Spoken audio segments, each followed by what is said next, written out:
act dignified. I anticipated the customary kudos for Maya when our father got up to speak, but what transpired was more than I could have ever dreamed. He opened by referring to Maya as their greatest blessing while addressing the full assembly of Boston's social and legal elite.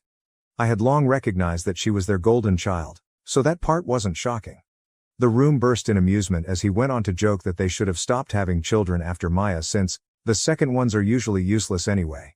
He said that they could have spent all of their time and money on Maya rather than wasting them on me. My mother said, "At least we had one child we could be proud of," as she stood next to him, grinning and nodding. Their words weren't even the worst part. It was observing the reactions of those in my immediate vicinity, who seemed to find my public humiliation amusing.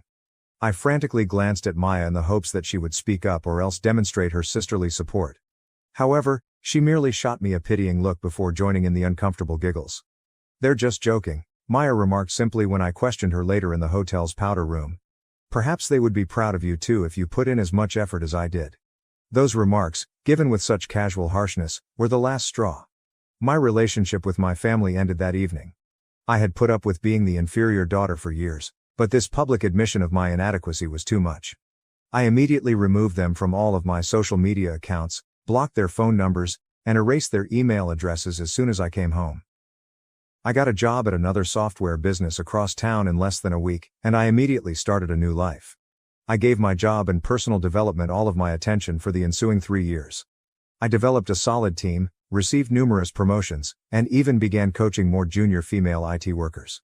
For the first time in my life, I felt genuinely valued for my abilities, and my new coworkers recognized my leadership style and skill set. My parents were worried about my absence from family events, I was told by distant relatives, but their worry was never followed by an apology. Telling everyone that I was being oversensitive and dramatic, Maya seemed to defend their actions. She even implied that my emotional instability was evidence that our parents had been correct about me all along. Life continued, and my independence brought me serenity. I traveled widely, purchased a stunning brownstone in Back Bay, and formed sincere friendships with individuals who valued me for who I am. I found a sense of self-worth that was unrelated to comparisons to my sister, and the burden of continuously attempting to earn my parents' love subsided. My parents sent me several urgent texts yesterday after I hadn't heard from them in 3 years. The first few arrived via email, followed by voicemails on my work phone and, lastly, text messages from unfamiliar numbers. I felt something bad must have happened because they hadn't made an attempt to get in touch with me in months. I called them back after unblocking their number against my better judgment, my pulse pounding as I braced myself for any news they could have. Must I tell them what they told me? Their predicament is almost poetically ironic, and I'm thinking of a plan of action that might eventually let them see the repercussions of their actions. However, I want to be sure that my judgment isn't influenced by past traumas. I've been thinking about how life can take such unexpected turns while sitting in my home office for the past few hours and gazing out my window at the Boston skyline. For me, the last 3 years have been life-changing.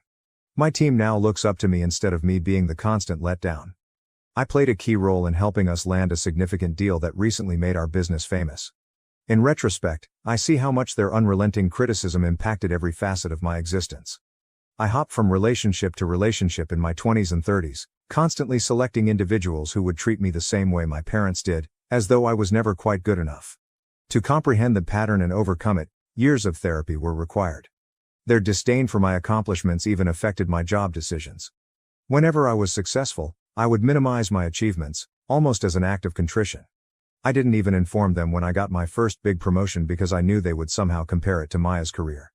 Ironically, they never realized how strong it was to launch a profession without their help since they were too preoccupied with upholding their flawless image and Maya's flawless reputation. Every accomplishment I made was the result of my own perseverance and diligence. Maya provided financial support and connections, but I was left to fend for myself in the corporate world. I can't help but think about how my parents' fixation with social standing and perfection has finally come back to haunt them as I get ready to disclose what they told me. After all, the cosmos appears to have a sense of humor. I'm also struggling with the fact that, in spite of everything they've done, including years of emotional abuse and humiliation in front of others, a tiny part of me still cares about my family's well-being. Perhaps that makes me human, or perhaps it makes me weak. In any case, I am certain that the choice I make next will permanently alter everyone's life. Shall I share their words with you? What do I intend to do? I am aware that some people could argue that I should be the larger person and take the high road. But perhaps it's time for them to comprehend what it's like to lose everything they hold dear, including their reputation, social status, and ideal family image, after decades of being destroyed and that embarrassing speech 3 years ago. My office is now covered with deep shadows as the sun sets over the Charles River. I'm getting more and more frantic as my phone continues to beep with additional messages from my folks. My silence is probably making them nuts because they have never had to wait for anything in their lives. Excellent, I believe I'm prepared to discuss what they told me and my next steps. To be clear, though, this isn't about retaliation. It's time to hold them accountable for years of emotional abuse. This is about justice. Justice is at stake here, and they must be held responsible for years of emotional torture. Showing them that their useless second daughter is more powerful than they ever thought is the goal here. If you would want to hear the rest of this story, please let me know. It will be worth the wait, I assure you. First update. I spent the next few hours assembling the startling facts of Maya's predicament following that initial phone conversation with my parents. Not only was what they disclosed shocking, but it also completely destroyed the flawless image they had worked so hard to create over the years. My parents claim that Maya has been battling a serious cocaine addiction. 3 months ago, she lost her job at the law firm, but she was able to keep it a secret from our parents by acting as though she was still employed. Only after one of their country club friends noticed Maya in a troubling state outside a well-known drug house in a dilapidated area of Boston did they learn the truth. What is the most ironic aspect of this whole circumstance? It seems that Maya began using cocaine in order to continue performing well at work. In order to keep up with the rigorous schedule and high-pressure atmosphere, she sought chemical aid due to the burden of being the youngest senior partner and our parents' unending expectations. I could hear the shame seeping out of my mother's voice as she tearfully described how Maya had spent all of her money and their retirement fund to fuel her habit.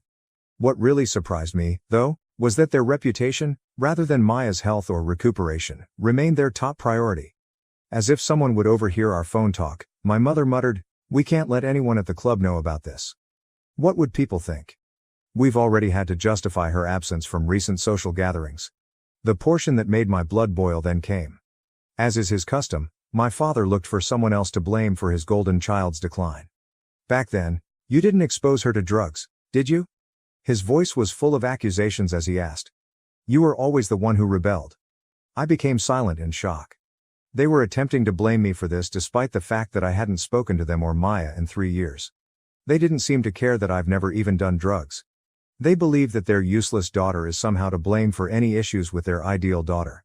My mother promptly added their true motive for phoning. She begged, "Please come home and help us take care of her. People would find out if we sent her to rehab, so we can't. You might be able to take a few weeks off from work. After all, your work isn't nearly as significant as Maya's former work." It was verified that nothing had changed by that final remark, which was so nonchalantly harsh. They couldn't resist making fun of me, even in this circumstance.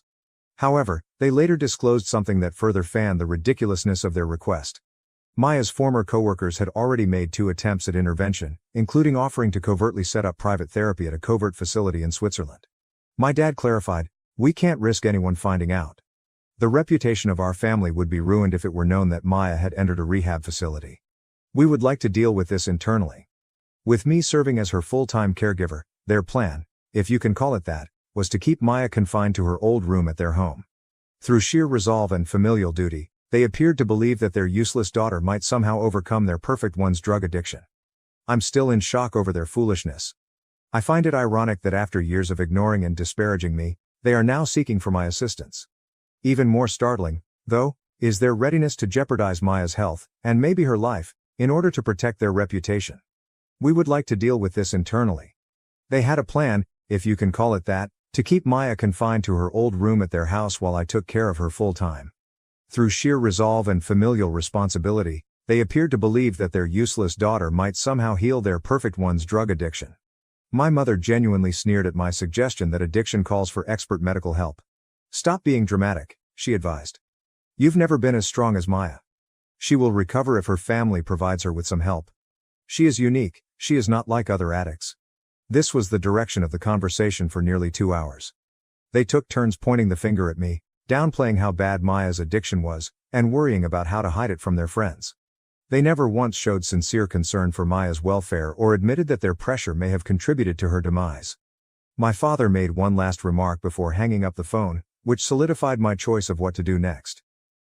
"Keep in mind that if you don't assist us with this, You're proving all we've ever said about you being of no